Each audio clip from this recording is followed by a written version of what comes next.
Daniel and Rebecca Whitmore were the kind of couple that others aspired to be. Their home, a sprawling white brick colonial with manicured gardens, was the centerpiece of their affluent neighborhood. Daniel, a respected financial consultant, was admired for his polished demeanor and quiet confidence, while Rebecca, with her warm laugh and impeccable style, carried herself as the gracious hostess at every gathering. Together they exuded elegance and success, the very picture of marital bliss.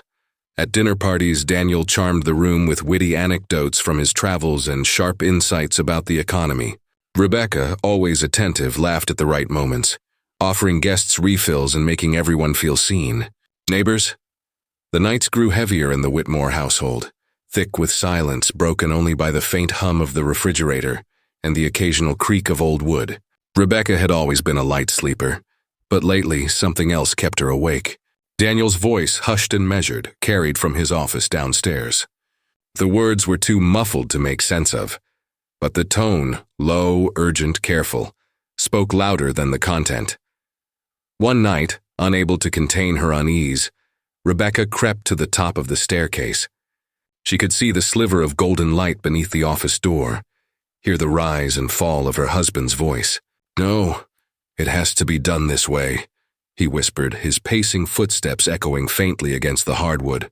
She tightened her robe around herself, pulse racing, but before she could step closer, the office door clicked shut. Moments later, Daniel emerged, phone tucked away, smile perfectly intact. "Couldn't sleep?" he asked, his tone light, masking the tension in his eyes. Rebecca forced a smile. "I heard you talking. Who was it?" Daniel's lips curved into that charming grin that had disarmed investors and charmed strangers for years. "Just a client overseas. Time zones, you know how it is." He brushed past her gently, pressing a kiss to her temple. Nothing to worry about, but worry seeped into her veins nonetheless.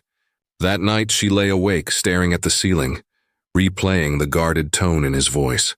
She wanted to believe him, needed to, but doubt had rooted itself in her chest. The late-night calls continued. Sometimes it was a whisper, sometimes a sharp note of frustration quickly hushed when he realized he wasn't alone. Rebecca tried to bring it up at breakfast, but Daniel always found a way to shift the conversation.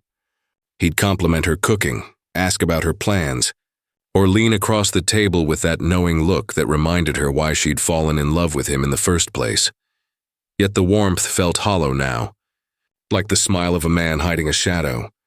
Her friends noticed her unease at brunches, though she laughed it off. "Daniel's just busy," she insisted, even as her fork lingered untouched over her plate. But when she was alone, whispers in her mind matched the whispers she overheard at night. Was it another woman?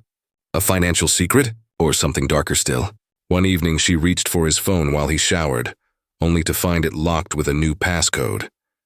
Her hand trembled as she set it back down, heart pounding at the realization that the barrier between them had thickened. The house that once felt safe now carried an invisible tension. Every ring of his phone, every step he took to the other room, every flash of irritation when she asked a question, became a small fracture in the illusion they had built together. Rebecca clung to denial, convincing herself that marriages had rough patches, that secrets didn't always spell disaster. But as shadows stretched across their home, she couldn't silence the growing fear. Whatever Daniel was hiding, it was only a matter of time before it consumed them both. The whispers in the dark had become impossible to ignore. And Rebecca knew, whether she wanted to or not, that the answers were coming. It was a crisp autumn afternoon when Rebecca first ran into Elena after more than a decade apart.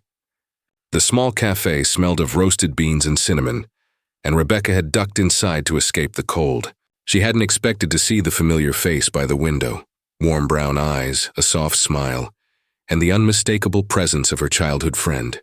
"Rebecca?" Elena's voice carried both surprise and delight. "Elena," Rebecca breathed, the sound of the name stirring something buried deep, comfort, nostalgia, safety. They embraced, and for a fleeting moment, Rebecca felt a piece of herself return. They spent the afternoon catching up, laughter filling the gaps of the years lost. Yet beneath Rebecca's practiced smiles, Elena's perceptive gaze lingered. Old friends carried a knowledge that time couldn't erode, and Elena noticed the way Rebecca's laughter seemed rehearsed, her eyes darting when questions edged too close to home. When Rebecca mentioned Daniel, the perfect husband, her tone wavered almost imperceptibly. Elena didn't push, not at first. But as the coffee cooled and the sun dipped lower, she finally asked, "Are you happy, truly?" The question caught Rebecca off guard. She stammered a response, deflecting with phrases she had perfected at dinner parties. "We're doing well. He's very busy, but that's marriage, isn't it?" Yet her hands twisted in her lap, betraying the tension she couldn't conceal. Elena leaned forward, lowering her voice. "Rebecca, I know you. I can see the weight in your shoulders. Something isn't right." Rebecca wanted to deny it, to dismiss her friend's concern, but the words stuck in her throat. The memory of hushed late-night calls and locked phones haunted her, and suddenly the burden felt too heavy to carry alone. Her eyes welled up, and before she realized, a whisper slipped out. "I don't think I know him anymore." Elena reached across the table, steadying her trembling hands. "Then maybe it's time you start looking closer. You can't ignore what your heart is already telling you." That evening, back in the grand but suffocating Whitmore home, Rebecca replayed Elena's words. She moved through the rooms as if they were a stage set, props of a life meant to convince the world of her happiness. The framed photos, the elegant decor, the carefully chosen smiles, all of it looked different now, like layers of paint hiding rot beneath. Daniel returned late. His shirt collar loosened, phone clutched tightly in his hand. He greeted her with his usual charm, kissing her cheek as though nothing had changed. But Rebecca's gaze lingered too long on the phone, her mind echoing Elena's warning. At dinner, she watched him closely, the way he avoided her eyes when she asked about his day, the sharp edge in his tone when she pressed too far. Her friend's words became a mirror, reflecting truths she had buried under years of denial. Lying awake later, she whispered into the dark, "Do I even know you?" Daniel stirred beside her, oblivious while her heart pounded against her ribs. Elena had planted a seed, and Rebecca could no longer ignore the doubts creeping through her mind. For the first time, she considered the possibility that her marriage wasn't a sanctuary, but a carefully crafted illusion, and that the man she shared her bed with might not just be hiding secrets, but hiding himself entirely. The cracks were widening, and Rebecca's blind loyalty was beginning to crumble. The night began like so many others. Daniel excused himself with a charming smile, claiming unfinished work in his study. Rebecca watched him disappear behind the heavy oak door, the lock clicking with finality. He always guarded that room, insisting it was his private sanctuary, a place she never had reason to enter. Later, as she gathered laundry from the bedroom, her hand brushed against the inside lining of Daniel's jacket. Something hard pressed against her fingertips, a small brass key, cold and ordinary, yet strangely out of place. Rebecca froze. Her pulse quickened, and a thought burned through her mind. Could this be the key to his study? The house was silent. Daniel had gone out for a late meeting. Rebecca's hands trembled as she crept down the hallway, the key clutched tight in her palm. She hesitated at the study door, staring at it as though it were a threshold into another life. With a deep breath, she slid the key into the lock. The click echoed louder than thunder in the silence. The room smelled faintly of ink and dust. The air felt colder, untouched, as though Daniel had sealed away not just papers but pieces of himself. Rebecca flicked on the lamp, its dim glow revealing neat stacks of files across the desk.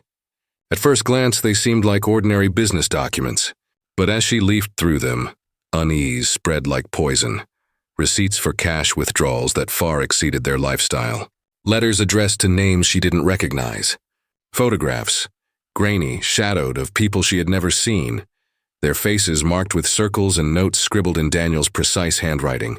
Her chest tightened as she pulled out a folder containing what looked like surveillance records. Streets she didn't know, times neatly logged. "What is this?" she whispered, her voice shaking in the still air. Among the papers lay an envelope containing a photograph of her. Rebecca's breath caught. It wasn't recent. She recognized the dress, one she had worn 2 years ago. But the angle was strange, as if someone had been watching her from afar. The edges of the photo were creased, worn from being handled too many times. Fear wrapped around her like a vice. She wanted to scream, to demand answers, but instead she carefully placed everything back, her fingers stiff with dread. She wiped away any trace of her presence, turned off the lamp, and locked the door behind her. Back in the bedroom, she tucked the key into the drawer of her vanity. Her reflection stared back at her, pale and shaken, lips parted as though she might confess her terror to the mirror. When Daniel returned later, humming softly as he loosened his tie, Rebecca forced a smile. "How was the meeting?" she asked, her voice too bright. "Productive," he replied smoothly, kissing her forehead before retreating into the bathroom. Rebecca sat stiffly on the bed, her mind a storm of questions. Whatever Daniel was hiding, it was bigger than she had imagined, and now she was part of the secret without his knowing. The locked room was no longer a mystery. It was a warning, and Rebecca knew she couldn't unsee what she had found. Rebecca waited until morning. The night had left her restless, haunted by the files and photographs in Daniel's study. Over breakfast, she tried to steady her voice to sound casual. "Daniel," she began, watching him butter his toast with ease. "I couldn't help noticing. You've been secretive lately. Late-night calls, the locked study.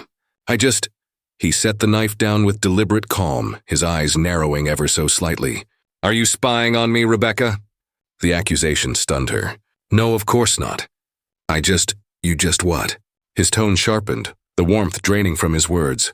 "I work long hours, I provide for you, I give you everything, and now you're questioning me." "Where is this coming from?" Rebecca's throat tightened. She wanted to scream about the files, the strange photographs, the envelope with her picture. But instead she stammered, "I just feel something isn't right." Daniel leaned back in his chair, studying her like an opponent rather than a partner. Then he laughed, low and dismissive. "You've been talking to Elena, haven't you? She always had a wild imagination. And now she's filling your head with nonsense." The words stung. "No, that's not Rebecca," he interrupted smoothly, his voice softening, almost tender. "You're tired. You've been anxious lately. You always overthink things. Remember last year when you thought I was hiding money, and it turned out to be nothing?" He reached across the table, covering her hand with his. "You have to trust me. You're making problems where none exist." His touch was gentle, but his eyes were hard. Rebecca's chest ached with confusion. The certainty she had felt the night before began to waver under his steady gaze. Maybe she was being paranoid. Maybe Elena had planted ideas in her head. "I don't want to fight," she whispered. "Neither do I," Daniel replied, his smile returning like a mask sliding back into place. "But if you keep doubting me, Rebecca, this marriage will crumble. And you don't want that, do you?" She shook her head, tears blurring her vision. "No. Good." His voice was calm again, soothing as though nothing had happened. He kissed her hand and returned to his toast, humming lightly. Rebecca sat frozen, her mind spinning. He had twisted everything, turned her fears into weakness, her suspicions into ingratitude. She wanted to hold on to the truth she had uncovered, but already it slipped away, drowned by his charm and control. By the time Daniel left for work, she no longer trusted her own thoughts. Was she losing her mind, or was he hiding something terrible? Either way, she was trapped in a marriage where reality itself could be rewritten with a smile. And that realization chilled her more than the secrets locked behind his study door. Elena had always been the type who couldn't ignore her instincts. And now, every time she saw Rebecca's pale face and forced smile, her suspicions of Daniel deepened. She began digging, quietly, carefully, using the resources from her job at a financial firm. What she uncovered chilled her. There were offshore accounts tied to Daniel's name, funds moving in and out without explanation, properties listed under aliases, hidden investments and transactions that suggested dealings far from legitimate. None of this matched the polished image he paraded at neighborhood dinners. When Elena showed Rebecca fragments of what she had found, Rebecca's hands trembled as she held the papers. "This doesn't make sense. Daniel never mentioned any of this." "That's the point," Elena pressed, her eyes fierce with urgency. "You don't know who you're living with. He's hiding things, big things. And if he's lying about money, what else is he lying about?" Rebecca shook her head, torn between fear and loyalty. "He says I'm imagining things. That I'm paranoid. What if I'm overreacting?" "You're not," Elena said firmly, gripping her friend's hand. You need to protect yourself, for it's too late. But Daniel was already one step ahead. That evening, as Rebecca set the dinner table, she noticed the shift in his tone. His smile was the same, but there was an edge to it, sharp, cold. So, he said casually, sipping his wine, I ran into Elena today. Funny how she seems to know so much about my life? Rebecca froze. What do you mean? He tilted his head, his eyes glinting with something unspoken. She's been asking questions. About business. About finances. She's quite persistent. Her throat tightened. She's just worried about me. Daniel chuckled, though there was no humor in it. Worried women have a way of causing trouble. And trouble, Rebecca, has a way of ending badly. His words hung in the air like smoke, suffocating. He reached across the table, gently brushing his fingers over hers. But the tenderness felt poisoned. Rebecca forced a nod, hiding the panic rising in her chest. Later, as she lay awake, her mind raced. Elena was the only one who believed her doubts, the only one who dared to uncover the truth. And now Daniel knew. His calm smile, his soft voice, they masked something dangerous, something capable of erasing obstacles without remorse. Rebecca realized with a jolt that Elena might not just be uncovering secrets. She might be walking straight into the path of danger, and in that moment Rebecca knew. Silence might protect her, but it could also cost her the only ally she had left. Rebecca's world narrowed with startling speed. What Elena had shown her, accounts, movements of money, Daniel's icy smile when he hinted at trouble, it all pressed against her chest like a weight she couldn't escape. She sat at her desk one morning, trying to check her own bank balance, only to find that her login no longer worked. Confused, she called the bank. The polite voice on the other end confirmed her worst fear. Her accounts had been merged under Daniel's authority. Every penny she once called her own was now locked behind his control. At dinner that night, she summoned the courage to mention it. Daniel, I couldn't access my account today. Do you know anything about that? He didn't look up from his plate. Of course. I streamlined everything. It's better this way, no confusion, no mistakes. One household, one account. Isn't that what marriage is about, trust? The word landed like a blade. Trust, Rebecca forced a smile, though her stomach turned. She wanted to protest, to reclaim some sense of independence, but Daniel's calm, authoritative tone made her falter. If she pushed, he would remind her of all he provided. The house, the car, the lifestyle others envied. He would paint her as ungrateful. And wasn't that what he always did? Nights grew heavier. Rebecca found herself staring into the mirror, whispering to her reflection, You're losing yourself. But by morning, Daniel's voice, smooth and unyielding, drowned hers out. Her dependence became complete. Groceries, gas, even the smallest purchases required his approval. He insisted on handling receipts, often reminding her with a smile, It's easier if I keep things organized. You don't need the stress, but it wasn't organization, it was control. And Rebecca knew it. When Elena called, urging her to take precautions, Rebecca's voice shook. I can't, Elena. I don't even have access to my own money anymore. If I try to leave... She stopped, terrified to finish the sentence. You're not safe, Elena warned. This isn't marriage, it's a cage. Rebecca closed her eyes, clinging to the only rope she thought she had left. Loyalty. As warped as it felt, a part of her still hoped that maybe, just maybe, Daniel's love was hidden beneath the cruelty. That if she held on, he might change. But deep down, she sensed the truth. He wasn't just tightening the net around her finances. He was erasing her freedom piece by piece, until she had nowhere left to turn. And as she lay beside him that night, his hand draped over her like a chain, Rebecca realized something that chilled her more than anything Elena had said. She no longer trusted her husband, yet she was powerless to escape him. The cracks in their marriage were no longer invisible. They were gaping wounds. And through them, the darkness of Daniel's true nature was beginning to seep. It happened on an evening that began like any other. Rebecca was setting the table, her movements slow, deliberate, as though every action needed approval. Daniel came home later than usual, his tie loose, his expression unreadable. She asked softly, Long day? His jaw clenched. Don't start. The sharpness in his tone made her step back, but the silence that followed was worse. She reached for a plate, hands trembling, when Daniel's phone buzzed on the counter. Instinct pulled her eyes toward it. A name she didn't recognize flashed across the screen. "Who is that?" she asked before she could stop herself. The question ignited him. In 2 strides, he closed the distance, his voice a hiss. "You think you can interrogate me in my own home?" Rebecca shook her head quickly. "No, I didn't mean—" The slap came so suddenly that she didn't even register it until the sting burned across her cheek. The plate slipped from her hands, shattering on the floor. Time froze. Daniel stood over her, chest heaving, eyes cold and unrepentant. Rebecca's heart thundered. Her lips parted, but no words emerged. She wanted to scream, to fight, but fear wrapped around her throat like a vice. Daniel straightened his tie, his voice chillingly calm.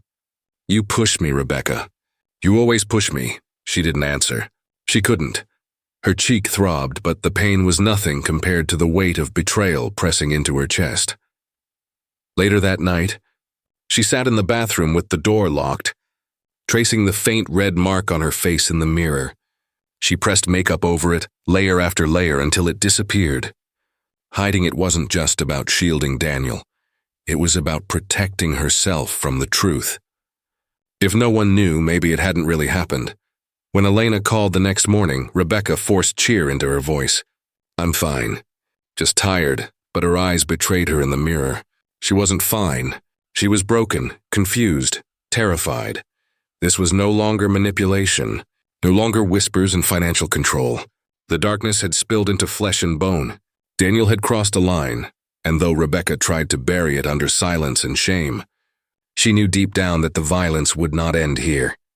It was the first blow, one that left not only a mark on her skin, but a fracture in her soul. And as she lay beside him that night, his breathing steady as if nothing had happened, Rebecca realized she was now living in a home where danger breathed beside her, waiting for the next spark to ignite. The night began with a storm. Rain hammered against the windows, thunder rumbling as if echoing the turbulence inside Rebecca's chest. Dinner had ended in silence, the tension so thick that even the clatter of silverware seemed dangerous. Daniel's temper had been simmering all evening, and Rebecca knew it wouldn't take much to set it ablaze. When she reached for her glass of water, Daniel's hand shot out, seizing her wrist. His grip was iron. "You're hiding something," he muttered. Eyes narrowed. "I'm not," Rebecca whispered. Voice shaking. The accusation escalated into shouting, Daniel's voice booming through the house. He slammed his fist onto the counter, rattling dishes. Fear surged through Rebecca's veins.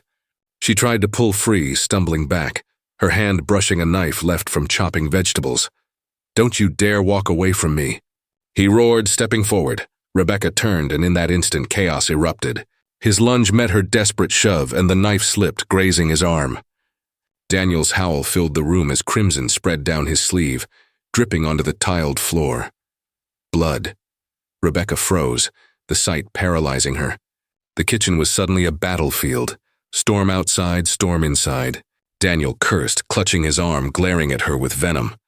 For a moment, she thought he would strike her again, harder than ever before. But instead, he stormed out, slamming the door, leaving her alone with the mess. Her legs buckled, and she fell to her knees, staring at the droplets of red staining the white tile. Her hands trembled as she reached for a rag. Every swipe smeared the blood further, the metallic scent filling the air, searing itself into her memory. This didn't happen, she whispered to herself, scrubbing until her knuckles burned. It was an accident. It was nothing. But the lie tasted bitter. She was no longer just a victim. She was now bound to him by this terrible secret. Covering it meant complicity. Every drop she wiped away tightened the chain around her neck. When Daniel returned hours later, his arm hastily bandaged, he said nothing. He looked at her with cold amusement, as though daring her to tell someone. The silence between them was heavier than words, binding them in a pact of fear and shame. Rebecca lay awake that night, the storm still raging outside. Her morality bent under the crushing weight of survival. She had crossed a line not by choice but by desperation, and deep in her heart, she knew this would not be the last time blood would touch their home. The secret was no longer Daniel's alone. Now it belonged to both of them. The storm had passed, but its echo lingered in the silence of Daniel and Rebecca's house. Neighbors had whispered for months about raised voices, slammed doors, and unexplained crashes that carried through the night. Eventually, someone called the police, not with certainty but with concern. That call placed Detective Harris at their doorstep. Harris was not a man easily swayed by appearances. A seasoned investigator with years of experience in domestic cases, he had learned that the most immaculate homes often hid the darkest secrets. When Daniel opened the door with his disarming smile, extending a confident handshake, Harris noted the faint trace of dried blood beneath the man's cuff. "Everything all right here?" Harris asked, voice calm, eyes scanning the immaculate living room behind Daniel. "Of course," Daniel replied smoothly. "My wife and I had a small disagreement. Nothing unusual. You know how marriages can be." He laughed lightly, as though inviting Harris to share in the joke. Rebecca appeared in the hallway, her hands folded tightly in front of her.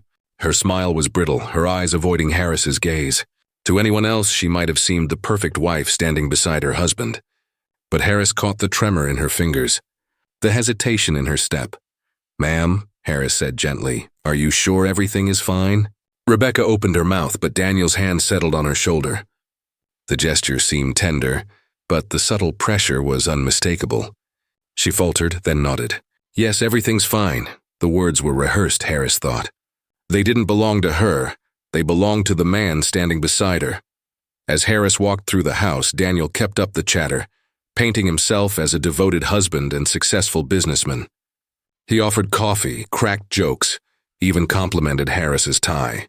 But beneath the charm, Harris sensed calculation, as though every word was carefully designed to deflect suspicion.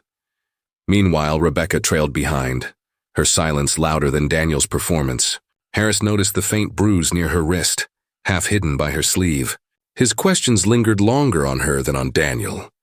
Though he kept his tone even, when he left that evening, Harris knew he had not uncovered the truth, but he had seen enough to know there was more than Daniel's carefully constructed narrative. The nervous glance Rebecca gave as the door shut was not a cry for help, but it was close. In his car, Harris made a note in his worn leather journal.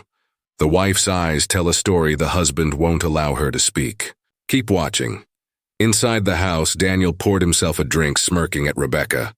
"See, even the police believe me. You really should stop worrying." Rebecca forced a nod, but in her chest, her heart pounded. She knew Detective Harris had seen through the cracks. The battle between truth and lies had only just begun, and this time someone was watching. The courtroom was heavy with silence, every eye fixed on the couple who had once embodied perfection. Daniel sat tall at the defense table, his dark suit pressed and immaculate, his expression calm, almost saintly. Rebecca, across the aisle, looked smaller, her shoulders hunched, her face pale, the weight of months of secrets pressing down on her. The prosecution wasted no time. Photographs of bruises were displayed on a screen, each image sharper, more damning than the last. Whispered gasps rippled through the gallery as the jury studied the marks along Rebecca's arms, her ribs, her face. "These are not accidents," the prosecutor declared, voice resonant with conviction. "They are the visible scars of years of abuse, inflicted by the man who now dares to call himself the victim." Daniel's attorney rose, smooth and confident. "Ladies and gentlemen, what you see is not evidence of cruelty, but evidence of a troubled woman's instability. My client is a devoted husband, a man who tried desperately to protect his wife from her own destructive impulses." He gestured toward Rebecca. "She is not the victim, she is the aggressor." Rebecca's breath caught as Daniel turned his gaze toward her, eyes steady, mouth curved into a faint, knowing smile. It was the same smile he had used in their home, the one that told her, "I will always be in control." When Rebecca took the stand, her hands trembled against the wooden railing. The prosecutor guided her gently. "Tell us, Rebecca, in your own words, what happened behind those closed doors?" She hesitated, glancing at Daniel, who leaned back in his chair as though unconcerned. His composure was a threat in itself. Her voice cracked. "He controlled everything. My money, my movements, my life. And when I resisted," she gestured toward the photographs. "This was the result." The defense pounced.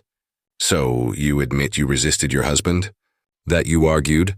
That you grew unstable, paranoid, perhaps even violent?